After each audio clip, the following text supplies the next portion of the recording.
मुझे तो पता नहीं टिकर क्या चल रहे हैं, लेकिन मेरा अंदाज़ा है, गालिब इम्कान इस बात का है कि कुछ इसी नौइयत के टिकर्स इस वक्त आप अपनी टेलीविज़न स्क्रीन पर देख रहे होंगे कि हमारे दिल शिद्दत गम से भर गए हैं। मुसीबत की इस घड़ी में हम अपने लोगों के साथ हैं। हुकूमत आवाम को तनहा नहीं छोड़ेगी।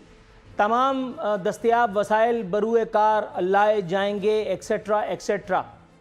यकीन रखिएगा कि ये उसी किस्म की बातें हैं जिस किस्म की हमारी तरक्की है। इस वक्त कराची में जो एक और कोहराम बपा है, अल्लाह ताला परवरदिगार आलम अपने हबीब के सदक़े में कराची और कराची वालों बिलखुसूस और बिलउमूम पूरे पाकिस्तान और आलम इस्लाम और आलम इंसानियत को परवरदिगार अमन व अमान से परवरदिगार रूशनास कराए। बहुत सारे मामलात हो गए हैं और अब तो आसाब पर एक थकन सी सवार होती चली जा रही है। कराची में लियारी के इलाके में एक या गालिबन 2 इमारतें भी गिर गई हैं। बताया गया है कि अब तक कोई एक फ़र्द मेरा ख्याल है अपनी जान से गया, लेकिन यह यकीन करना मुश्किल है कि नुकसान महज इतना ही होगा। अल्लाह ताला से दुआ है कि नुकसान मिनिमम हो, लेकिन महज दुआओं से अगर सब कुछ हो रहा होता तो मेरा ख्याल है कि सारे काम फिर दुनिया में दुआओं से ही चलाए जा रहे होते।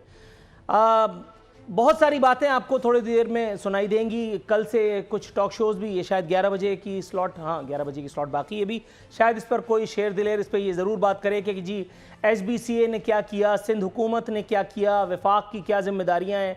फिर आवाम पर भी तबर्रे किए जाएंगे कि जी लोग जा कर के मल्टी स्टोरीज़ बिल्डिंग में रहते क्यों हैं, इस तरह की बातें। लेकिन आप ये यकीन रखिएगा कि ये सिर्फ बातें ही हैं, इसमें से निकलना कुछ नहीं है। मैं अपने मौजू की तरफ आ जाता हूँ। जब उस मौजू पर कुछ होना ही नहीं है तो फिर आगे बढ़ते हैं। कराची में कोरोना केसेस में अब अचानक इजाफा हो चुका। जमहूर दरबदर है, ताहम अल्लाह रब्बुल इज्जत का मशकूर हूं, सद शुक्र पाक परवरदिगार आलम की ज़ात बाबरकत का कि जमहूरियत का पौधा पनप रहा है। जमहूर की हालत से कता नज़र, कहीं बिस्तर नहीं तो कहीं वेंटिलेटर की अदम दस्तयाबी का गीत पूरी आबोताब से गाया जा रहा है। मुर्तज़ा वहाब साहब ने एक ट्वीट फरमाया है। उन्होंने कहा है कि अब लोगों के पास पैसा है लेकिन अस्पतालों के ICU में बेड्स नहीं। आपने ठीक कहा सर, लोगों को ऐसा लगता है कि आप अपना काम करके फारिग हो भी गए। मुहज़्ज़ब मुल्कों में अगर कोई इस तरह का कोई वाक़या होता तो ट्वीट करके कोई इतनी आसानी से अनका हो नहीं सकता था। फिर उससे सवाल होता, फिर उससे पूछताछ होती कि इस पर आपने किया क्या। आपने विफाक से कहा, विफाक नहीं माना, और बहुत सारे लैतोलाल हैं। मैं समझता हूं कई जगह आप ठीक भी होंगे यकीनन, लेकिन क्या महज ट्वीट कर देने से जिम्मेदारियां पूरी हो गई, ये एक सवाल है। जानेंगे अपने मेहमानों से। मुर्तज़ा वहाब साहब ने कारोबार और शॉपिंग सेंटर्स खुलने पर खुशियां मनाने वालों पर तनकीद भी फरमाई। किस हद तक जायज़ है पता चलेगा आज के प्रोग्राम में। रह गई अस्पताल माफिया, स्कूल माफिया की तरह अस्पताल माफिया, गोश्त माफिया, दूध माफिया, ड्रग माफिया और ड्रग्स माफिया। ये सब हमारी जिंदगी का हिस्सा हैं। हम इससे कॉम्प्रोमाइज कर चुके हैं। अस्पतालों का नेक्सस और कार्टेल जिसके हवाले इस वक्त हमारी जिंदगी है, कौन नहीं जानता, कौन नहीं जानता। लेकिन मजाल है कि कोई इनके सामने खड़े होने की जुर्रत करे। वो अस्पताल आपके किसी प्यारे की लाश को रोक ले, वो आपके हार्ट अटैक से या केले के छिलके पर खड़े होकर के राही मुल्क के अदम हो जाने वाले की लाश को कोरोना ज़दा डिक्लेयर कर दें। मजाल नहीं है किसी की कि कोई उनसे सवाल कर। वजन रखते हुए बता रहा हूं, 70 से 80 हज़ार एक बेड का चार्ज कर रहे हैं, एक रूम का। कोरोना तेरा शुक्रिया। और वो बेड भी ऐसे नहीं मिल जाता। आज शाम को मेरी किसी से गुफ्तगू हुई, उसके भाई को कोरोना डिक्लेयर हुआ था। यू वोंट बिलीव, अगर मैं बताऊं तो शायद इस वक्त ये स्टूडियो गिर जाए। उसने किससे टेलीफोन करवाया, तब जा करके उसके भाई को एक कमरा मिला। और आज शाम में मेरी उसके भाई से भी गुफ्तगू हुई, वो अभी तक बाकायदे हयात है अल्हम्दुलिल्लाह। लेकिन क्या इस शहर में हर आदमी के पास इतनी ही बड़ी पर्ची, इतनी बड़ी सोर्स है? नहीं है तो फिर आपको जिंदा रहने का इख्तियार है? ये भी एक सवाल है जिसका जवाब भी हम सब जानते हैं। विफाक और सुबह ऐसा नहीं कहा जा सकता कि वो कुछ नहीं कर रहे हैं। हालांकि मेरे पास एक बाईलाइन मौजूद है जो मैं अभी पढ़ के सुनाऊंगा, लेकिन मेरा मानना है कि विफाक और सुबह अल्हम्दुलिल्लाह अपने तईं तो कुछ ना कुछ कर रहे हैं। लोगों को ऐसा लगता है कि वो महज इल्ज़ाम दर इल्ज़ाम की सियासत कर रहे हैं। बाईलाइन क्या है ये आपकी खिदमत में इसकी कुछ इख्तिसार के साथ मैं पेश कर देता हूं। बाबर अवान नामी रिपोर्टर ने रिपोर्ट फाइल की है।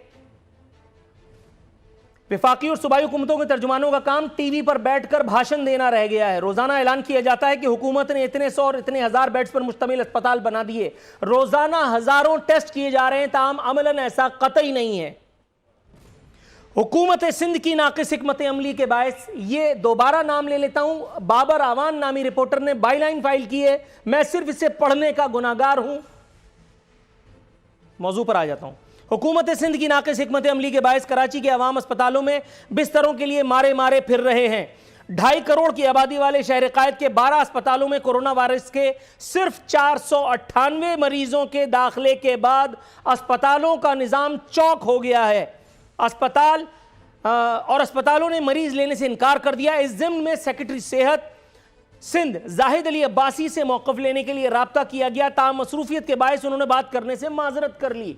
मसरूफियत 498 मरीजों के बायस अस्पतालों का निज़ाम चौक हो गया। सेक्रेटरी सेहत कहाँ मसरूफ़ है, ये जानेंगे आज इंशाअल्लाह ताला, अपने तौर पर कोशिश करेंगे। अगली स्टोरी, शिबली फराज साहब फरमा रहे हैं कि वज़ीर आज़म साहब का दावा ज़रूर वफ़ा होगा। चीनी बहरान के जिम्मेदारों के खिलाफ फौजदारी मुकदमा कायम करने का ऐलान कर दिया है। पीपल्स पार्टी का गम गुस्सा उरूज पे, उन्होंने कहा कि अब कैसे मुकदमात, ATM को तो फरार करा दिया गया।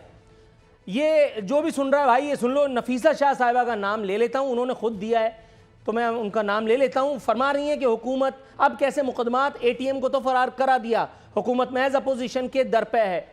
बख्तावर साहिबा का गम गुस्सा भी सामने आया, कह रही हैं मेरे वालिद और भाई का नाम ECL पर डाल दिया गया। एहतिसाब का असल वक्त आया तो तर्ज अमल यकसर मुख्तलिफ, मेरा ख्याल है सुनने वाले, देखने वाले, लिखने वाले, पढ़ने वाले, व्हाट्सएप पे इसे आगे शेयर करने वाले बखूबी समझ रहे हैं बख्तावर साहिबा ने किसके बारे में क्या कहा है। राना सनाउल्लाह साहब, ताहम अल्लाह ताला उनकी उम्र दराज करे, मुसीबत की इस घड़ी में उन्होंने जो कॉमेडी की है, अल्लाह ताला उनका इकबाल बुलंद करे परवरदिगार आलम, और उन्हें हौसला दे कि वो आइंदा भी इसी तरह से अपने मजाक से हमारे दिलों को, कुलूब और अज़हान को बरमाया करें। फरमा रहे हैं कि आने वाले दिनों में अपना किरदार ज़रूर अदा करेंगे। अपोजिशन का तो पता नहीं था, हुकूमत और अवाम दोनों एक पेज पर आ गए, दोनों का हंस हंस कर बुरा हाल है। वो पूछ रहे हैं कब करोगे भाई। इस सियासी मजाक में एहसन इकबाल साहब ने अपना हिस्सा डालते हुए उल्टा कोरोना से ही अपील कर दी है कि वो रहम कर दे। मेरा ख्याल है अपील अल्लाह में से की जाती तो शायद कोई नतीजा बरामद होता, ताहम मुसीबत का वक्त है, नून लीग पर एहसन इकबाल साहब अगर बौखला गए तो इसमें कौन सी बड़ी बात है। लीगी रहनुमा ने इल्ज़ाम किया है कि तब्दीली सरकार नीम हकीम साबित हुई है। पूछना ही था कि वो अपनी हिकमत का पोटला दे करके जो कायदे तहरीक को बाहर भेज दिया, अगर उनसे वो पोटली मंगा लेते तो हमारे कुछ दलिद्दर दूर हो जाते। मेहमानों का तारुफ करा देता हूँ। आज मेरे साथ मौजूद है मोहतरम शौकत बसरा साहब पाकिस्तान तहरीक इंसाफ से, डॉक्टर करीम ख्वाजा साहब पाकिस्तान पीपल्स पार्टी से, मोहतरमा नुसरत सहर अब्बासी साहिबा GDA की मुमताज़ रहनुमा हैं, शोला बयानी के लिए सब जानते हैं इनको। डॉक्टर निसार चीमा साहब PMLN से इनका ताल्लुक़ है। कराची से रिलेटेड स्टोरी है। इससे पहले कि हम कोरोना के बारे में गुफ्तगू करें, मेरा ख्याल है नुसरत सहर अब्बासी साहिबा के पास जाने से पहले डॉक्टर करीम ख्वाजा के पास जाना वाजिब है। करीम ख्वाजा साहब, जनाब मन, इंट्रो में मैंने जो कहा, हमारे दिल मुसीबत की इस घड़ी में लोगों के साथ हैं। दिल ज़रूर साथ होंगे सर, लेकिन हुकूमत इस वक्त साथ नज़र नहीं आ रही। इससे पहले भी SBCA के हवाले से बहुत कुछ हुआ। कराची एयरपोर्ट पर वो जो डिज़ास्टर हुआ था, कराची एयरपोर्ट के सामने मॉडल कॉलोनी में, वहाँ पर भी बहुत भाग दौड़, बड़ी तिगड़म लड़ाई गई, लेकिन अभी तक SBCA के किसी, मेरे ख्याल है मुंशी का भी तबादला अगर हुआ हो तो मैं कह नहीं सकता, माफ़ी मांग लूँगा ऑन एयर।